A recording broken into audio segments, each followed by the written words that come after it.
Never done yoga before? Don't know where to start? This video is for you. We're gonna do mostly standing. We are gonna start seated in a chair. So I usually start by just allowing ourselves to close our eyes, to release from every day, to connect with our bodies. So we'll start by just letting your hands rest on your lap, whether you're sitting on the floor or in the chair, closing your eyes. And just allow yourself to notice your breath without super changing it, without judging, just connect with your breath. And after that, we're going to connect with our body, maybe feeling our feet touching the floor, our seat touching the seat, our hands resting on our body. Just scanning the body and noticing how it's feeling, again without judgment. And then last, we're going to notice what's going on in the mind. If the mind is very busy, if we're thinking a lot of different thoughts, and then we're going to try to release that, let go of whatever's happening.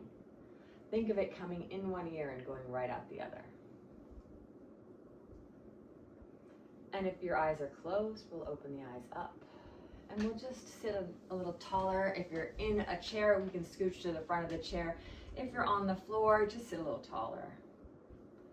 And we'll start with the right ear to the right shoulder and lifting the head up. And the left ear to the left shoulder and lifting the head up. Again, right ear to the right shoulder. Try to keep both shoulders down. Keep the body long. Again, you can be doing this sitting down on the floor. Just feeling a nice stretch. Doesn't have to be super deep. We're just connecting and starting slow. And switching sides.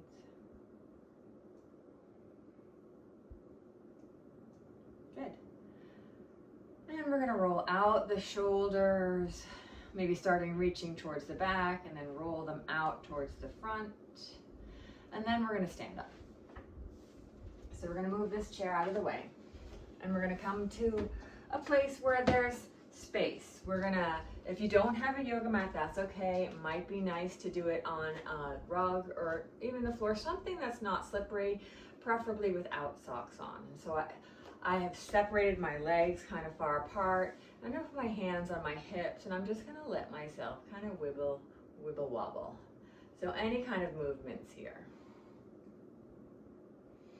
Bending the knees. If you creak and pop, that's okay. And then we are going to step our feet farther apart if they're not. Think about stepping them wider than your shoulders. We're going to take our arms up to the opposite sides of the room. So think about making a great big open star shape. This is 5-pointed star. You see the 5 different points? Good. And then here I like to think about expansion. Expansion across the heart space, expansion across the belly, expanding the feet towards the floor, and then pressing the mat in opposite directions. So here we are in 5-pointed star. We're taking up space. We're being big, wide, broad, grounding our feet into the floor, stretching our fingertips to the sky. Then, if you'd like, you can bring your hands overhead and down to your heart in prayer. We're going to take our left foot and we're going to turn the toes towards the short side of the mat. And we're going to look down and see if you can line up the heel with the arch of the right foot. We're going to put our hands on our hips and we're going to stand a little bit taller. So lengthen the spine, pull the belly in, and just give your legs a little wiggle. Good. Then come back to center, engage this thigh. Take your left hand out to the side and stretch over straight towards the left. And then let your left hand come down to rest on your left leg lightly. You can keep your right hand here on your hip. And still, I'm trying to stay long from belly button to top of the head. And this is triangle pose, Trikonasana. You can look to the side, you could look up, or you could look down. Do whatever feels nice on your neck.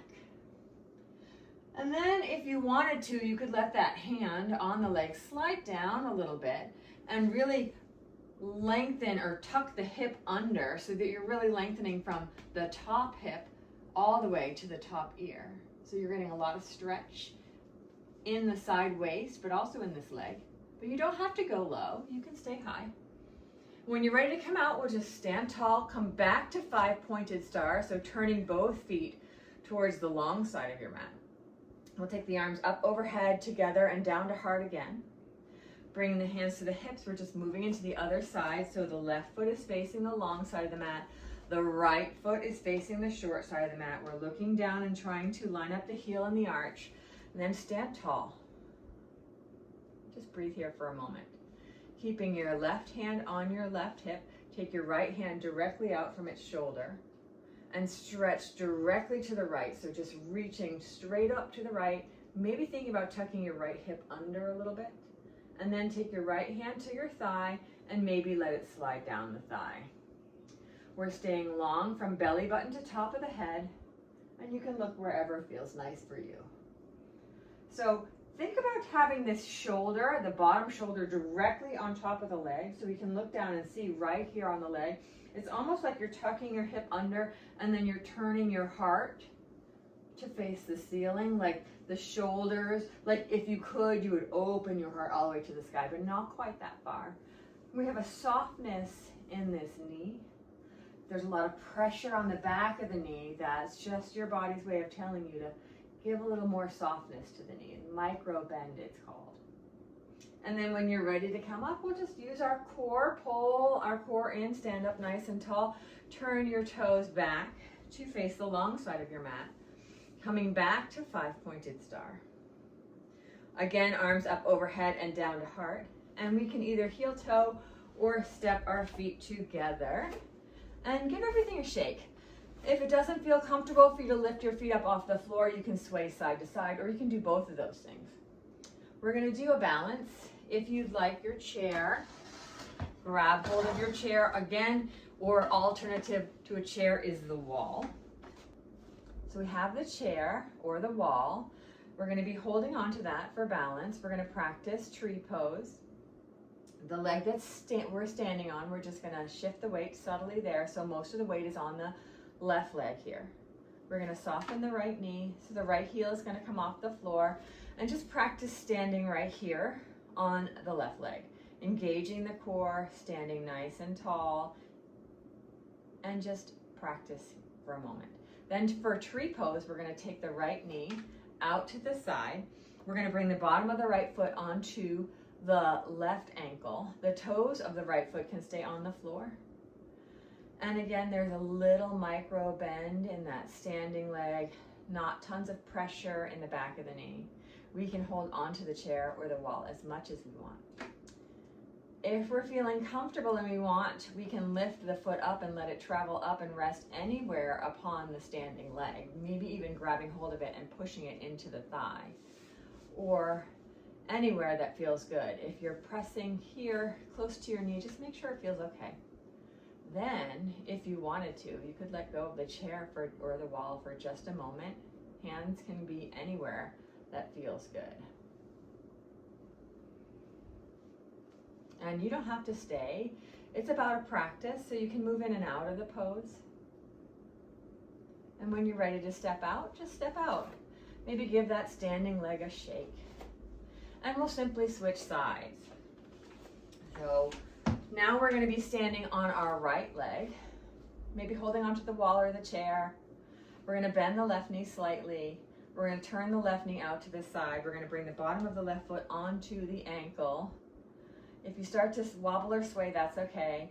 One thing I forgot to mention is it's nice to have a focal point, something to look at, something that's not moving. So I'm looking at the edge of my rug.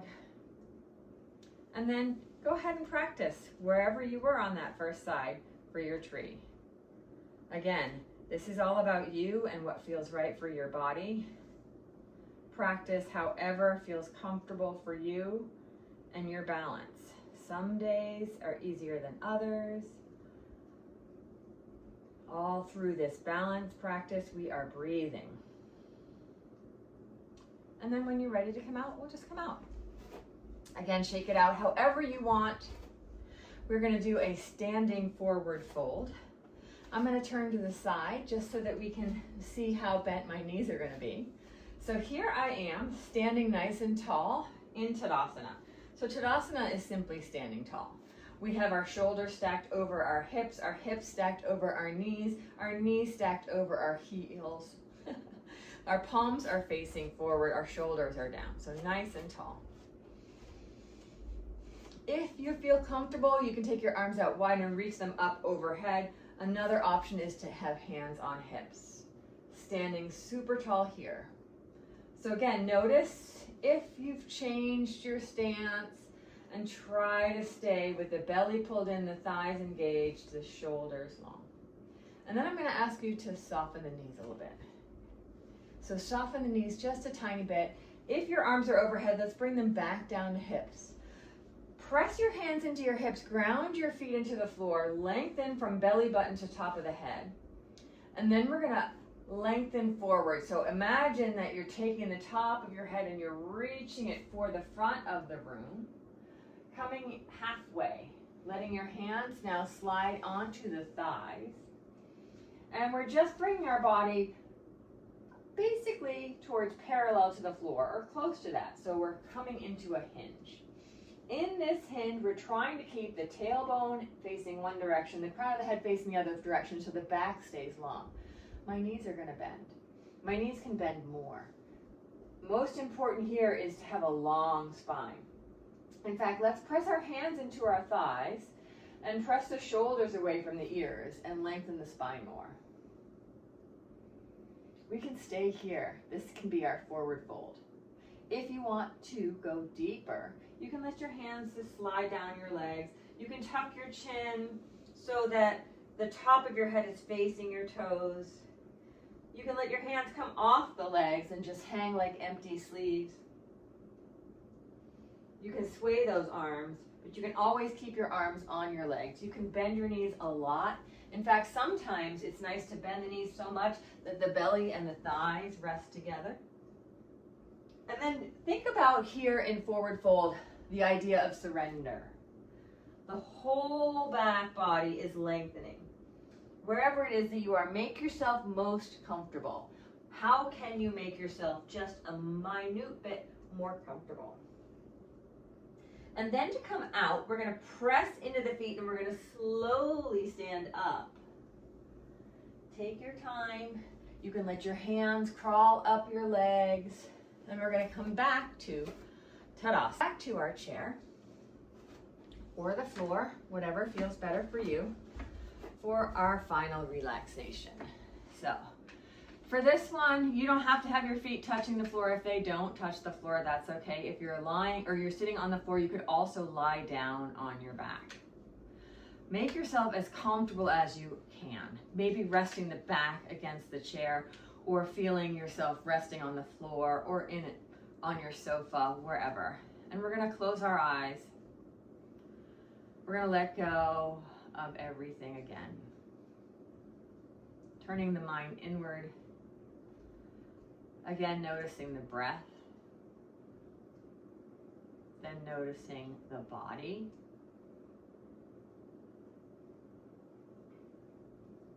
And then noticing the mind. Trying to find a little bit more stillness or quiet in all of these places.